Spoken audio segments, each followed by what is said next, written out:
everyone, welcome back to my channel. Today I thought we would do a second trimester update. So if you or someone close to you is pregnant or will be pregnant in the future, maybe some of these symptoms won't seem so strange if you hear them from someone else.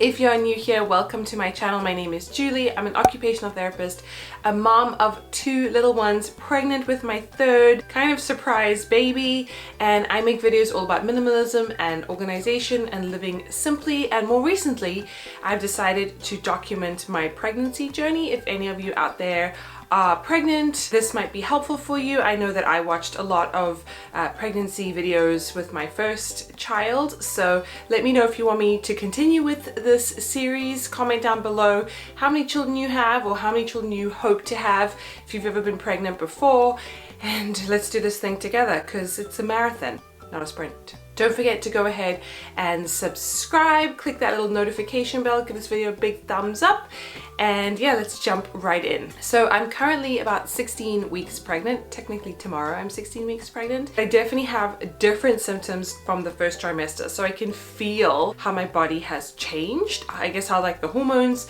have changed or settled down. The reason why you sort of stop feeling sick, well, hopefully, because I know some people don't, they feel sick the whole time, and you get a little bit more energy back. My understanding is that your placenta has now fully developed by sort of week 12, 13, and so the HCG and the progesterone and everything that was making you feel ill before is kind of taking a back seat, and the placenta is taking over, and therefore you get a bit of relief. And that's why the second trimester is called like the golden trimester, because you're not super huge, you can still move nicely, you start to feel better, you get your energy back, everything feels good, right? Except for the things that I'm gonna tell you right now. So I would be remiss if I did not address the most dramatic / inconveniencing symptom of the second trimester for me, but I am sneezing so much. And let me tell you, it's not allergies, because there's nothing to be allergic to. It's like winter here, and I obsessively vacuum my home. I don't know, it doesn't matter where I go, I seem to sneeze. It's a strange thing, and I looked it up and it's called pregnancy rhinitis, meaning that, you know, when you're pregnant, everything swells. Everything, including your nose and your mucous membrane. And I can even hear myself. I sound like I have a bit of a cold, which I don't. I'm not sick, but I've been sneezing so much. We'll see if I can get through this video without sneezing. So annoying. I mean, look, I'd rather take this over the nausea any day. I have these like sneezing attacks. I'm like kind of incapacitated for those like 5 minutes or so, and then I have to make sure that I blow my nose so I can walk around like an old lady with tissues everywhere. It's annoying. It's annoying more than anything, and I don't really think there's much I can do besides, I mean, you can do like saline sprays. That might help. I haven't tried that yet. And you know, we have a humidifier in our bedroom. I don't really see a dramatic difference. I think it's just one of those things that kind of only gets cured once you have the baby. But I'm in the second trimester. I definitely have more energy than I did before. If you saw my previous video, I decluttered actually this, where is it? This walk-in closet behind me, which was a lot of dang boxes and moving stuff around. I kind of wanted to do it while I was feeling good and while I was motivated. And also I don't want to wait too long into my pregnancy and then, you know, have more like round ligament pain, hip pain, which I'm already experiencing a little bit. I can't tell if that is from like doing maybe stupid stuff like that, like reorganizing things, heavier things, or it could also just be, I don't know, I feel like my body like knows what to do by this point, and like I have a bit more like round ligament pain. It's not terrible, it's very manageable at this point. If it stays like this, that would be great, but I definitely feel it. Like I've also had these sensations with my previous pregnancies where it's almost like, especially towards the end, I would feel like one of those puppet dolls that the legs kind of swing at the bottom. It was almost as if my legs weren't attached to my pelvis, because what happens is your ligaments obviously loosen and relax because of the hormones getting ready for birth and all that kind of stuff, and it's like my legs were not attached. So I have flashbacks of that where I'm like, I don't feel as stable as I normally do. So it's interesting that it's happening early on, but maybe I'm pushing myself. I don't know, maybe it's dehydration, because I do get a bit of pelvic pain every now and again, and that kind of concerns me, sort of, because I'm like, it's a bit early for that. The baby is only the size of a pear, so it's very small. It's like, what, a pear is like this big. So it's not so much the baby. I mean, there's all the extra stuff that comes with it that like makes you look bigger or whatever, and that it needs more space. But it's definitely the hormones kind of kicking in and reducing the amount of stability that you have in your hips and your joints and your ligaments and everything. Even though I have more energy, I still find myself out of breath. And this is something that I don't remember happening in the previous 2 pregnancies. But honestly, like even now I'm like, it's not as bad as the first trimester. I think it was worse then. But if I talk a lot, I feel like I need to take a breath. I mean, if I climb stairs, sure. If I walk fast, it's just an interesting sensation. It's almost as if I feel very unfit, but I didn't have this prior to pregnancy, so I'm pretty sure it's a thing, and I still have that a little bit, feeling out of breath. A good thing is that I think my nails are growing. Oh, I just cut them yesterday actually. They're growing pretty fast. I thought initially they were kind of thin, and I was because something that I have experienced in previous pregnancies is that I get a lot of tooth pain and sensitivity.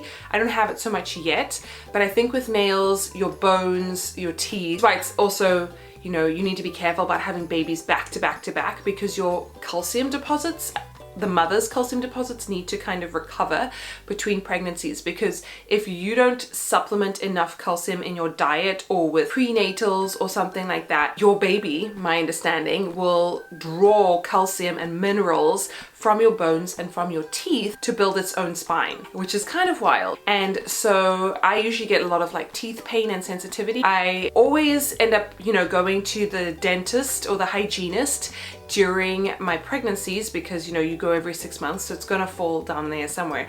And going to the hygienist when you are pregnant is so painful. You know, usually it's like a good kind of like, you can feel your teeth being cleaned, it's awesome, but my teeth get really sensitive. I think I have an appointment coming up soon, so hopefully it's early on enough that it's not too bad. That is something to be aware of. Make sure that you're getting enough calcium in your diet. Make sure that you're getting enough calcium and minerals and just all the vitamins that you need prior to even falling pregnant, so that you have good resources and stores. And then, you know, this is kind of a reason why you'd want to space out children if you can, because all of your deposits get used up, your folic acid, your calcium, all this kind of stuff with each child. And so you want to have a bit of a gap between pregnancies so that you can restore all of that again. I do feel pressure to get things done. So not like actual pressure. I feel mental pressure to kind of get things done. We're in a difficult situation in a way, because we don't know if we're going to move or stay in our apartment. It's kind of small. We have a 2-bedroom apartment. People easily, you know, raise larger families in 2-bedroom apartments.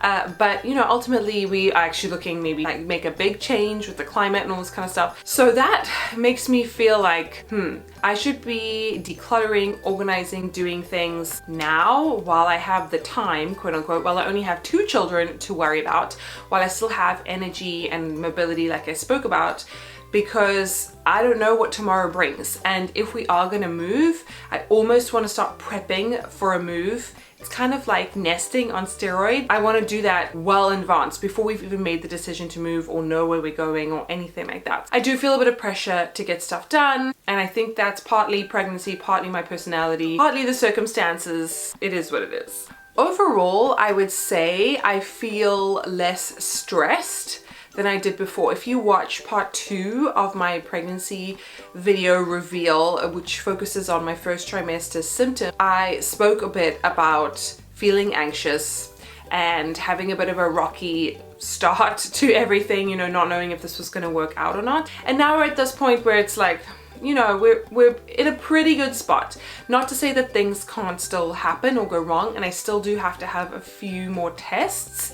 I'm actually going for my anatomy scan next week, which is exciting. I also can't really feel the baby, so I just repeat this mantra to myself, which is, you know, body wants to have a healthy pregnancy. Human bodies want to procreate, they want to reproduce, and you know, I trust that if something was wrong with my child, I would know.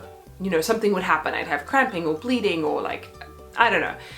Now, you know, the flip side of that is that that's not always the case, and you don't always know when something is wrong. And it's tough, because often I don't know even if you knew something was wrong if it would be enough time to do something about it. Ugh, so I don't even want to go there mentally, but I do feel a little less anxious.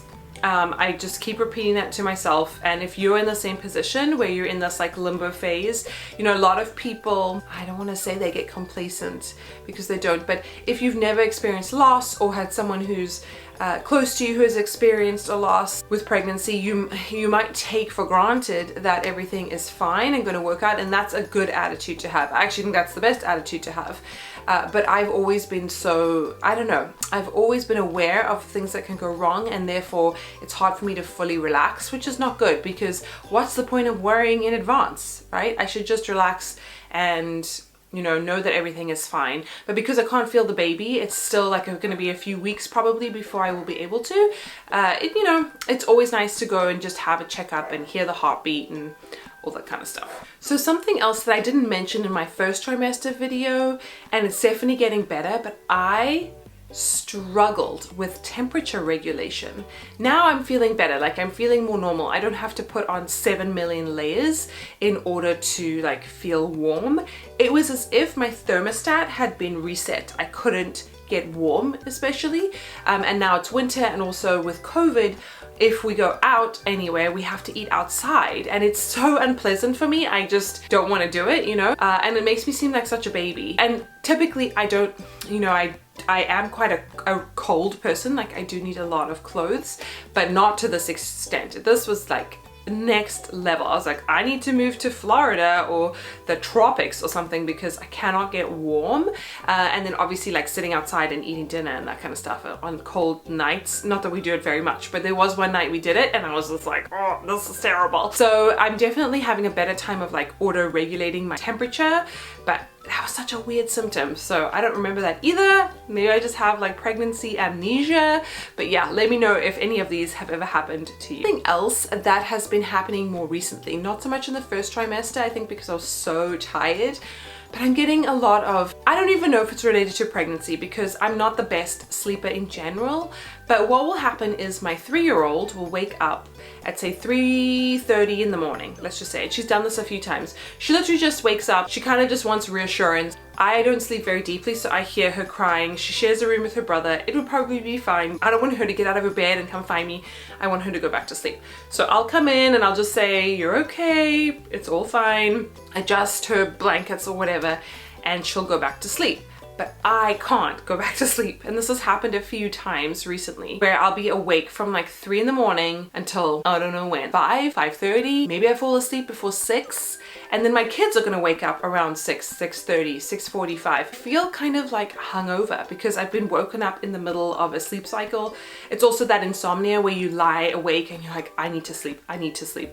It's the worst. So if you have any tips, I think I need to start researching pregnancy insomnia or just insomnia in general of what I can do. I don't keep my phone in my room anymore, in our bedroom, because it's just too tempting and it's gonna just keep me awake for longer. I don't know if I should just get up and do something sort of productive and quiet, like read a book or something, but that requires, you know, getting up, switching on a light, all this kind of stuff, which I don't want to do. That's something that kind of sucks. And then linked to that is that I've been having these crazy dreams, which I know can also be a pregnancy symptom, which is also weird. But again, I don't know if that's just me with my mind racing around lots of things or if it's actually due to the pregnancy. So I don't want to blame everything on this little thing. Those are my second trimester updates and symptoms. Let me know if any of those are things that you have experienced or if any of them are a little weird. Yeah, you know, this is always a journey and I'm excited to be able to document it. I want to show you my little bump. It's probably not that different from last time, but